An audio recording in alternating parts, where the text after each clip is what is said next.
put out a kind of a call on the NSS fan page on Facebook for fans to just kind of throw a challenge out to us of something that you guys want to see us kind of tackle. And we just had a few minutes to get off the freeway, and so we thought we'd shoot out a little bit of video of us doing some fire skills. And Matt's here. And so what we're going to do is we're just going to bust out a few minutes of video on some things that you can do, some things you can improvise to start fire in an emergency situation, and we'll show you some of that stuff, so stay tuned. I'll show you a few little things right here, and this right here is your magnifying lens. This lens came out of a projector. Matt and I bought a couple of projectors and then just stripped down the glass. We got the projector lenses for about $5 at a swap meet. This here is steel wool and cotton, and what Matt's done is he's color coded these to be able to use them in different ways to tell him this one's steel wool and cotton, this one here is gunpowder and cotton, this right here is one of my fire starting kits, and this is powdered magnesium here. This is one of my kits that I carry with me all the time. This is glycerin and potassium permanganate. I'll show you guys how to use that in a minute. We've got Fritos as a fire starting tool. Then we have BioFire. This is a product that we make at NSS. That's Matt's cell phone ringing. These are magnesium rods. As you can see, we've taken the strikers out of these because we replaced them with bigger strikers. Then something that most people don't normally think about using as a fire starter is hand sanitizer. And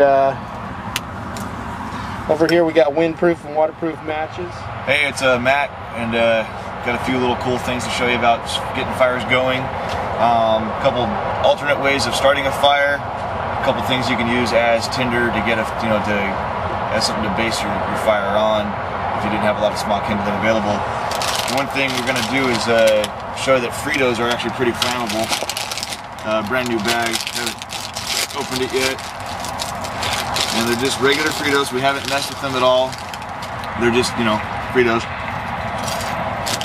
Kerosene, huh? Kerosene. Oh man. No, I'm kidding. Regular Fritos. They're delicious.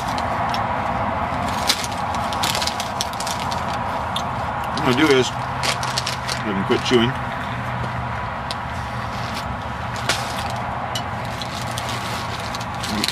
To get Fritos started, unfortunately they don't take a spark real well. You can't just, hit them with your fire steel. It doesn't just, it's not like cotton. You're going to want to use a match of some sort. So yeah, I know you're kind of cheating because you're using a match, but again, Fritos should take the flame. There you go. That'll get going, so if you don't have much other dry kindling and you got a bag of Cheetos, something to think about it. Probably want to get a pile of them. But again, they do work. They got a lot of that natural, they got oils and stuff in them, so that they'll burn. That was a little sensitive, but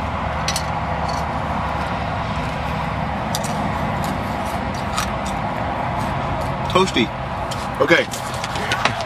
Okay, so with Matt's little demonstration there, what you want to do in a lot of the situations where you're going to have to use Fritos, let's say you've only got one match and you've got a half bag of Fritos and that's what you're going to use to start your fire. You can crush the Fritos up and break them down into smaller pieces and then light them with your one match and get that going. And once you get that going, you're going to add more tinder and more large fuel to that so that it'll build up your fire. And it's worth trying out, but if you want the fire to get going faster, you might want to try Flaming Hot Fritos. Anyway, all right. What the hell are we doing, dude? No matches, you have no lighter, and what you've got is a fire steel. You want to have something that will take a spark and ignite from the spark. I've tried pine needles, I've tried dry grass and stuff like that. Sometimes that works, but what we think we found that works the best for that kind of thing is cotton or dryer lint. So I got a little old tube little plastic test tube thing. I just stuffed it with a bunch of cotton balls. And you can just take one of these guys, fluff it out just a little. It doesn't take much. Just a little bit to get those fibers kind of broken up. And generally this lights pretty easily when you put a fire steel to it. Let's check her out here. Maybe I'm going the wrong way. Okay, here we go. And voila! And a couple cotton balls to get some small stuff lit, and you should be in business pretty quickly. And of course, based on that, we have Chappy's invention, which luckily I've kept here in this nice sleeve on my jacket. I think most of you are getting familiar with this by now. We've mentioned it a few times. Is the BioFire. So I'm going to save mine for when I really need it. But he's got one that we can use here, obviously. I forgot how to hold with the BioFire, you can hold your spark, magnesium, or ferro rod at an angle with one hand. You can hold the whole thing together, but since we're using a ferro rod, you should be able to just turn your striker around.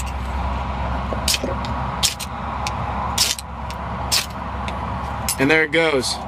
Now, being that the BioFire is the way it's designed, I can pick it up and manipulate it. Now that cotton becomes a wick. And it'll start burning into the wax. This is an all-natural product. There's no added chemicals. And it's 100% biodegradable and good for the environment, all hippy-skippy. And like I said, if I wanted to light this, now I could put it and clamp it with, we use these little clips to hold it like this, and we put it underneath our camp stove, canteen cup stove, and use this to actually cook, and it'll give you about 20 minutes of cook time like this. Or you can use it just as a fire tinder to start your fire, just by sitting this into your tinder. But the other cool thing about this is you can put it out, and then if you need to, you can break it up. Now, once you break it up, it's hard to get this cotton to relight with a regular, just a flint striker. But you can do it. We've done it many a times, but it's easier if you use magnesium. You scrape a little magnesium, start that. Or if you happen to be in the field, and this is what we teach redundancy in our survival classes. Now, let's say you just need a little bit of this BioFire. That wasn't a bear. To start your fire, but you want to be able to use a little bit more than just the match. Now you broke that piece of BioFire down to a smaller piece. Now this little piece of BioFire you can then use as your small tinder, and this way you can break this one biscuit of BioFire up into smaller pieces, and you can use it over and over again. You don't have to use the whole thing. I'm going to toss this back to Matt so he can finish up this. And as you can see, the BioFire, the little one, is just cooking away. Okay. Alright, so one of the things I'm going to show you real quick is with my cell phone. If you're in a survival situation where you've only got something, say like your cotton and your steel wool, and you've got your cell phone. Now on most cell phone batteries, it'll tell you where the positive and negative out of these posts are, and you'll be able to use that battery to start your steel wool. But I'm not going to use my cell phone battery right now to do it, because sometimes that shorts out the battery and I need to make phone calls later tonight because we going partying. Anyways, what I am going to show you is if you take your steel wool, and remember, you want to break this stuff up. You don't want to use it all in one shot, because you might have to use it over and over again, because there's no telling when you'll get rescued. So you got to keep one thing in mind. It's a saying that Matt came up with, and that is, are you going to be rescued or recovered? I'd rather be rescued because I knew how to survive than recovered as a body. So what I'm going to show you is if you take 9-volt battery and touch it while holding it into a piece of cotton to a piece of steel wool, then you're going to want to blow the spark.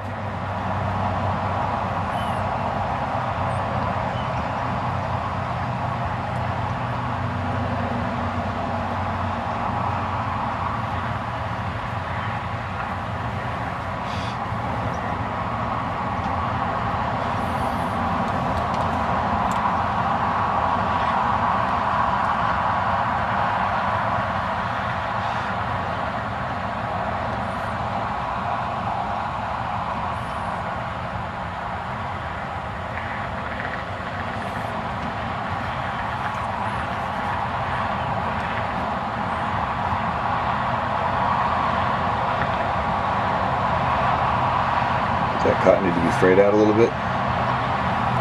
There we go. Blow the spark, and you can get that cotton ball going with just steel wool and a battery. Okay, and another thing I want to show you guys real quick here is your generic hand sanitizer that you can get at, this was got at CVS or something. One of the active ingredients in it is alcohol, and you'll see that blue flame start building as I add that to that. Now that'll burn for a good 5 to 10 minutes with just that alcohol. But what you do not want to do is you don't want to prep your cotton balls before you go out into the field by adding the hand sanitizer to the cotton ball, because what will happen is the evaporation of the alcohol will make the cotton ball useless. I mean, it'll still light, but it won't give you this type of a burn. So another product that you can do, you can use is Burt's Bees, and you can put some on your cotton balls. You can pre-treat them. Burt's Bees is good. It is an all-natural product again, and so these are just a couple of the things that we carry in our kits. And for now, we're going to sign off because we got things to do tonight, people to do them with. So take care, guys, out there on the fan site. From Michael, Chappy, from Matt, we want to say take care and take care of the wild, and keep sending your challenges to us, and we'll do our best to come up with a way to take care of them for you. Take care. Flamin' hot Cheetos. Just a suggestion. I don't know if there's any real validity to that. Or Fritos, not Cheetos. Did I say Cheetos? Yes. We can edit this later. Have some courtesy, you son of a bitch. You're still taping, aren't you? Yep. All right. Okay.